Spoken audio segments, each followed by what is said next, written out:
كل ما نحكيو على الكرة في الافريق اكيد باش نحكيو على القارة الاغرب والاجنع والاكثر طرف، القارة اللي الكرة فيها تتلعب في الكواليس، ومن الاخر يا عندك كتف صحاح يا لازمك تغور فيها، خاطر الفوت فيها تعبر برشا على البيئة الافريقية، بالضبط كاينها غاب وكل واحد يفك من شيرته. وفي حديثنا على السياسة والكرة في سيري بوليتيك بالرسمي نجمو ما نحكيوش على الكاف وعلى عملته من غرائب في الكرة.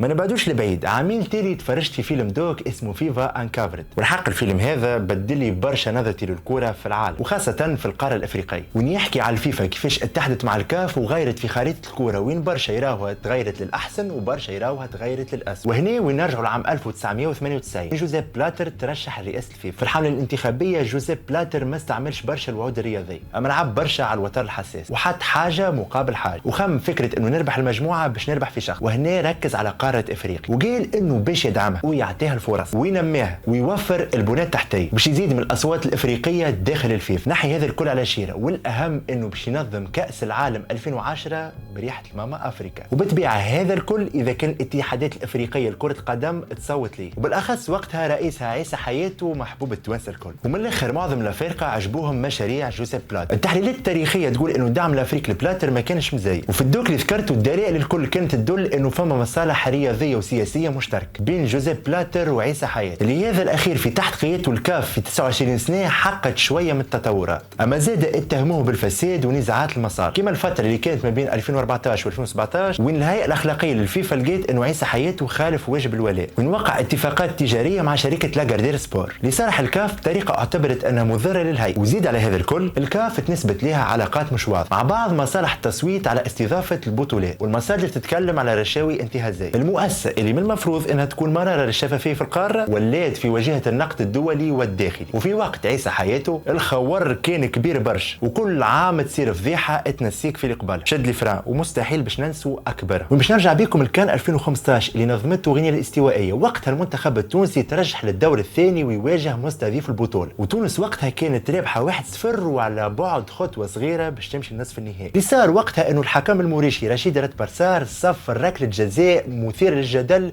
في وقت حساس برشا للمستضيف البطولة. والكرة ترجع مرة رد بالك رد بالك رد بالك رد بالك شو يعمل؟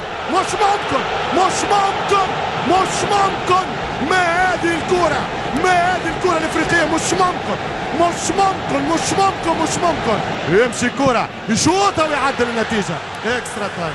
والشعب التونسي غضب برشا وبدا يشم انه فما حاجه ماهيش هي، ونجم الفريق بلبوا وقتها ماركا البيلانتي ومشينا معاهم للاكسترا تايم. وهنا باش نحكي كمشجع ونشهد الشعب التونسي على اكبر مظلمه صارت في تاريخ الكره التونسيه.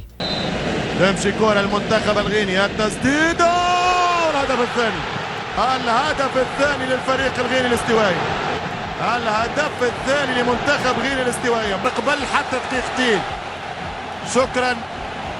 شكرا لهذا الحكم المرتشي، شكرا لهذه الكرة التي لعبت في الكواليس.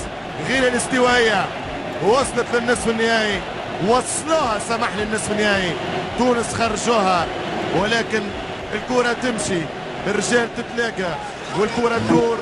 أنا اليوم أول مرة في هزيمة مفتخر بالمنتخب الوطني التونسي. ورئيس الجامعة التونسية لكرة القدم وقتها وديع جريء ما سكتش وما خلى مجال في الكاف، والكاف بيدها ما سكتتش وعاقبت بتوقيف الحكم اللي يحكم في المظلمة ذيك ب6 شهور كإيقاف. وتونس كليت وقتها غرامة قيمتها قرابة 50,000 دينار، طلبت منها باش تبعث توضيح كامل للكاف، والقصة هذه توضح كيفاش قرار تحكيمي تنجم تكون وراه لوبيات كبير. من الآخر كان باش نبدلكم على فضايح الكاف، على الأقل باش نعمل لكم حلقة طولها ساعتين من رشاوي وراق مضروبه وفلوس ماشيه ما نعرفش وين، حق حلقه ماهيش باش توف. وباش ما نطولش عليكم خلينا نرجع بيكم الكان 2021 اللي تنظم في الكاميرون، واللي فعليا تلعبت عام 2022 بسبب التاجيل. وقتها منتخب جزر القمر واجه واحده من اكثر المظالم في العشريه هذه، وهذا الكل صار لهم في الماتش اللي كان ضد منتخب الكاميرون. منتخب جزر القمر وقتها شارك في الكان لاول مره في تاريخه وعمل اداء مدهش سكت به العالم الكل، اما الظروف المحيطه الماتش اللي كان ما بين جزر القمر والكاميرون خلت انتقادات كبيره للكاف. وقبل الماتش رئيس فيدراسيون نتاع الكره في جزر القمر اعلن انه فما ملاعبيه تصابوا بالكورونا، هذا اللي خلى برشا ملاعبيه يبعدوا من انهم يشاركوا في الماتش. والحكايه اكيد ما اقتصرتش على هذا فقط، غريبه واللي ما نجمش ننساها انه جزر القمر اضطرت انها تحط ديفونسور باش يشد جارديان، على خاطر سبحان الله الجارديانات الكل وقتها مرضى بالكوفيد. والماتش هذا بالذات فيه تصور ما تتنساش وتبقى توجع اي مشجع للكره حتى التو. من الحاجات اللي ما نجمش ننساها حتى التو انه الجارديان كان حاط ايديه وراه وقتها تلمو مستانس انه هو ديفونسور وخايف لشد الكره بيديه وتتحسب بينالتي. قله موارد منتخب جزر القمر وقتها بان، مثلا عندنا انه ديفونسور كان لازم يلبس ماريول نتاع جارديان،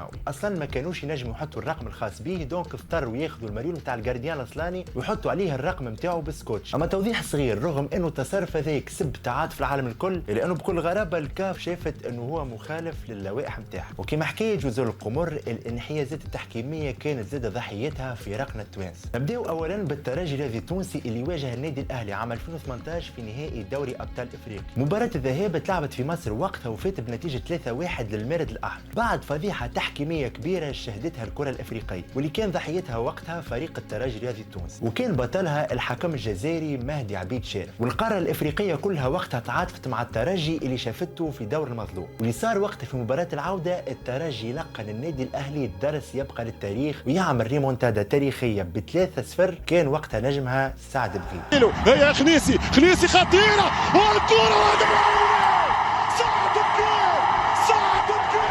هيا يا بدري اعطيه يا بدري اضرب يا بدري الهدف الثالث خلص كمان كبير يا ابن الخضراء